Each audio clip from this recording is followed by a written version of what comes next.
குரோதி வருஷத்தினுடைய வெண்பாவை முதல்ல நாம பார்த்துடலாம்.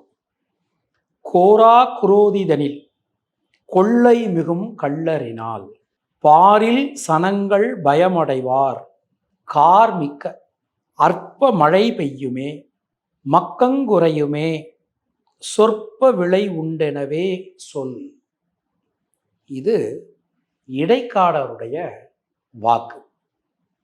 பொதுவாக இந்த வெண்பாவினுடைய என்ன பலன் அப்படின்னு சொல்லி பார்த்தோம்னா, குரோதி வருஷம் மிகுந்த குரோதங்களை கொண்ட வருஷமாக இருக்கும். நாடெங்கும் கொள்ளையர்கள் மூலம் செல்வம் கொள்ளையடிக்கப்படும். திருடர்களால் மக்கள் பயம் அடைவார்கள். மேகங்கள் அதிகமாக தோன்றினாலும் மழை குறைவாகவே பெய்யும். விளைச்சல் குறைந்து தேவைக்கேற்ப பொருள் உற்பத்தி இல்லாததால் மக்கள் துன்பமடைவார்கள். இது குரோதி வருடத்தினுடைய வெண்பாவினுடைய பலன். நம்ம பலன்கள் பார்க்கலாம்.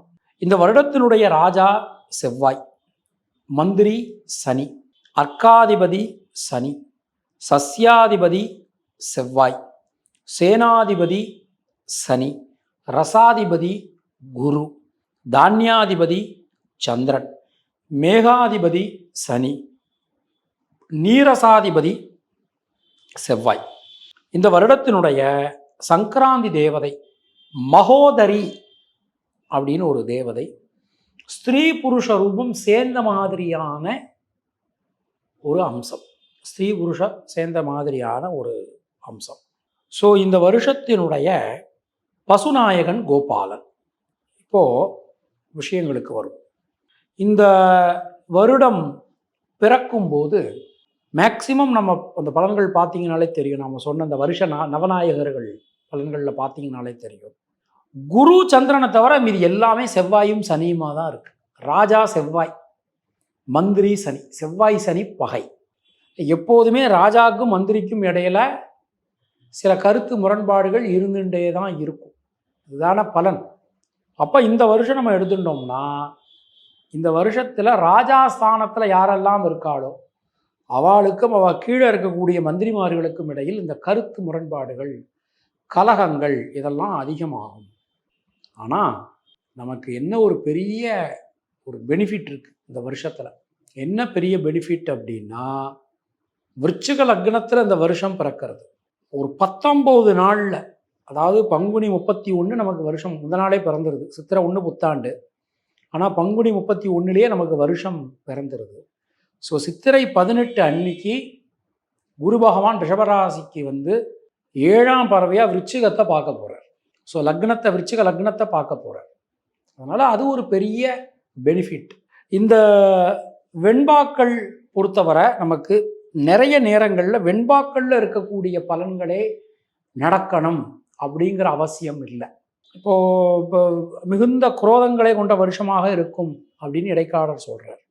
நாடெங்கும் கொள்ளையர்கள் மூலம் செல்வம் கொள்ளையடிக்கப்படும் அப்படிங்கிறார். இப்போ நம்ம எடுத்துக்கிறோம், எல்லா நாட்டிலுமே கொள்ளையர்கள் இல்லாமல் இல்லை. இப்போ இந்த ரேஷியோ கொஞ்சம் அதிகமாகும். திருடர்களால் மக்கள் பயமடைவார்கள் அப்படின்னு சொல்கிறார். இதெல்லாம் ஆல்ரெடி இருக்கிறது தான். மேகங்கள் அதிகமாக தோன்றினாலும் மழை குறைவாகவே பெய்யும். இப்போ மேகங்கள் நிறைய இருக்குது. இந்த வருஷம் நாழி பக்காப்படி கணக்கில் பார்க்கும்போது 3.25 படி சொல்கிறார். மழை குறைவாக இருக்கும் அப்படின்னு சொல்கிறார். ஸோ பயப்பட வேண்டாம். தேவையான அளவு மழையின் பொழிவு என்பது இருக்கும். விளைச்சலை பற்றி பேசுகிறா. விளைச்சல் குறைவா? விளைச்சலை பற்றி பயப்பட வேண்டிய அவசியமே இல்லை. லக்னத்துக்கு 4ஆம் இடத்துல செவ்வாய் இருக்கார். லக்னாதிபதி செவ்வாய் இருக்கார். அதனால் அது பயப்பட வேண்டாம்.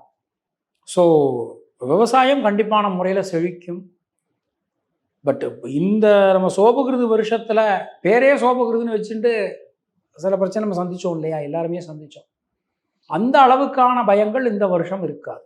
அதாவது மழையின் அளவு குறைஞ்சி வறட்சி உண்டார அளவுக்குலாம் மோசமாக இருக்காது. பயப்பட வேண்டாம்.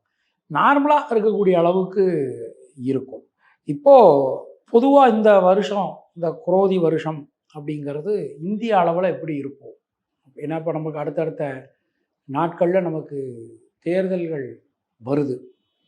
இப்போ அந்த தேர்தல் எடுத்துட்டோம் அப்படின்னா, சிறப்பாக நடக்கும். எந்த விதமான பிரச்சனைகளும் இருக்காது. ஸோ நமக்கு மேலே மத்திய அரசை பொறுத்தவரை இப்போ இருக்கக்கூடிய ஆட்சியே திரும்ப வருவதற்கான வாய்ப்புகள் தான் அதிகம். கூட்டணிகள் நம்ம நினைக்காத அளவுக்கு கூட்டணிகள்லாம் மாறும். கூட்டணிகளில் மாற்றங்கள் கண்டிப்பான முறையில் வந்து சேரும். இது சிறப்பாக இருக்குது. அது மாதிரி நிறைய மந்திரிமார்கள் மாற்றங்கள் இருக்கும். இப்போ இருக்கக்கூடிய மந்திரினா இந்த வருஷத்தினுடைய மந்திரி நவநாயகர்களில் மந்திரி சனி. அதனால் ஏற்கனவே இருக்கக்கூடியவாளுக்கு நிறைய பிரச்சனைகள் உண்டாகி புது மனுஷாளுக்கு நிறைய மந்திரி பதவிகள் கிடைக்கும். இராணுவத்துக்கு நிறைய செலவு பண்ணுவா. இந்த வருஷம் நம்ம பாரத தேசத்தில் இராணுவத்துக்கு நிறைய வேலைகள் இருக்குது. ஏன்னா இந்த வருஷத்தோட ராஜாவே செவ்வாயாக இருக்கார். அதனால் நிறைய இராணுவ வேலைகள் நிறைய இருக்குது. அக்கம் பக்கத்து நாடுகள், நம்மளை சுற்றி இருக்கக்கூடிய நாடுகள் எல்லாவற்றிலிருந்துமே நம்ம நாட்டுக்கு ஒரு த்ரெட்டு இருந்துகிட்டே இருக்கும். அதாவது ஒரு பிரச்சனைகள், யார் கூடையாவது சேர்ந்துட்டு நம்ம நாட்டை அழிப்பதற்கான வேலைகள்லாம் ஈடுபடுறது, இந்த மாதிரியான விஷயங்கள்லாம் நிறைய நடக்கும். இப்போது இருக்கிறது தான் இந்த வருஷம் அதிகமாக நடக்கும். தங்கத்தின் விலை பெரிய அளவில் மாற்றங்கள்லாம் இருக்காது. இப்போ இருக்கிறத விட ஓரளவு ஒரு 20% 30% இன்க்ரீஸ் ஆகலாம், அவ்வளோதான். ரொம்ப பெருசாக அப்படியே கூடிடும் அந்த மாதிரிலாம் எதுவும் கிடையாது. ஸ்லைட் டிஃப்ரென்ஸ் இருக்கும். அப்புறம் இந்த வருஷத்தை பொறுத்தவரை தமிழ்நாட்டுக்கு எப்படி இருக்கும் அப்படின்னா, தமிழ்நாட்டினுடைய தலைமை மாறுவதற்கான வாய்ப்புகள் அதிகம். தமிழ்நாட்டினுடைய தலைமை மாறுவதற்கான வாய்ப்புகள் அதிகம். தமிழ்நாட்டில் தலைமை பீடத்தில் இருக்கிறவருக்கு உடல் ஆரோக்கியத்தில் சில பிரச்சனைகள் உண்டாகலாம். அதே அளவில் தமிழ்நாட்டினுடைய பொருளாதார நிலை, இந்தியாவினுடைய பொருளாதார நிலை, உலக அளவில் பொருளாதார நிலை, இது எல்லாமே ரொம்ப ரொம்ப நல்லா இருக்கும். இந்த வருஷத்தை பொறுத்தவரை உலக அளவில் எடுத்துட்டோம்னா கொஞ்சம் போர் பதற்றங்கள், நிறைய போர்கள் நடப்பதற்கான வாய்ப்புகள் அதிகம். பொதுவாக இந்த வருஷத்தில் முருகன் வழிபாடு நிறைய செய்யணும்.